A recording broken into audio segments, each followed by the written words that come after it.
Merry Christmas Eve, Thursday, December 24th, 2020. To God be the glory for yet another beautiful opportunity to worship Him, to start our days the very best way. And I have the pleasure of having these two young men join in morning devotion. Yes, Chicozier. Yes. He's coming in from work, and Timotheus. And we were just discussing Genesis 29, and they were like, oh my goodness, that was incest. That was, that's gross. And I was like, well, that's how they had to start humankind. So don't think that, Adam and Eve did not have descendants that kind of crossed over bloodlines, because that's how. And what do you think happened after the flood too? So that was a culture back then. Thank the Lord is not the culture now.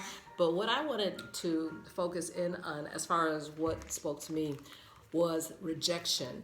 There was a young lady, Laban's oldest daughter, Leah, who kept on having sons. And the first son, was Reuben, and she was like, oh, maybe Jacob will love me because I have produced a son now.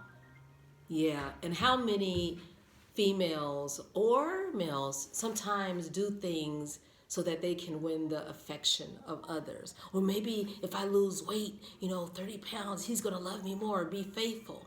And then she had another son, I believe it was Simeon, and she said, the Lord has looked upon me because I was hated.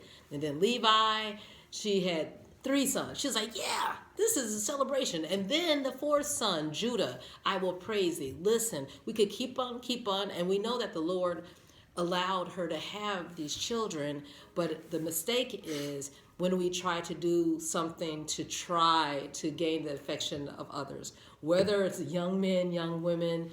Listen, what I have to say is Psalms 144:15, because we can get into depression when we try to do things to have someone love us. Only the love of the Father is complete. Psalms 144:15 talks about the formula for happiness, and it says, happy is that people. That is such a case. Yea, happy is that people whose God is the Lord. So if you're feeling low today, if someone broke up with you or said, you know what, I do not want to be with you, Psalms 24, lift up your head, O ye gates, and be ye lifted up, ye everlasting doors, and the King of glory shall come in. He is your esteem. He is your completion. He is your everything. Let me toss it to Chico. What did you get out of that chapter?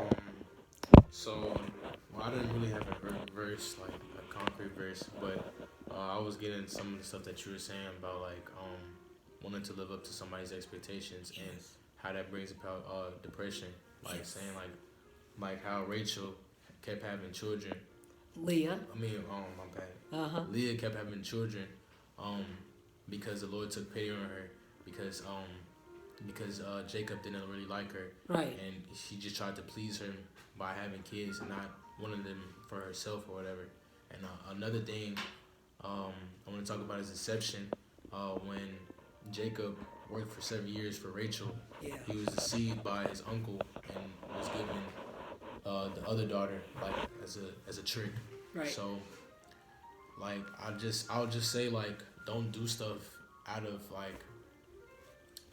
lust or or wanting something of high value. Do it because you really want to do it, and don't take anybody's word for it.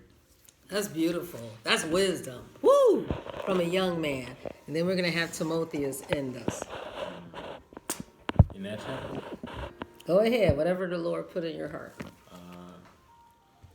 That one was pretty tricky, but I'd probably say the same thing that you and him were saying. And also to be conscious that, like, when you are, I guess, like, marrying someone, you're also marrying their family. So maybe Jacob could have done a better job, like, analyzing his uncle, whatever. Like, he probably would have known if he had been spending enough time with him that he was, like, a shyster. He was going to be tricking him. So don't be blinded by lust. Be guided by love. Oh, don't be blinded by lust, but be guided by love. Woo! And And that's the love of the Father, and He will have us be able to get it vertically and to spread it horizontally. Woo! That was excellent. Thank you so much. And remember that it's the love of the Father. Even if you feel lonely this holiday, God will fill your heart with His presence. Have a wonderful Christmas Eve.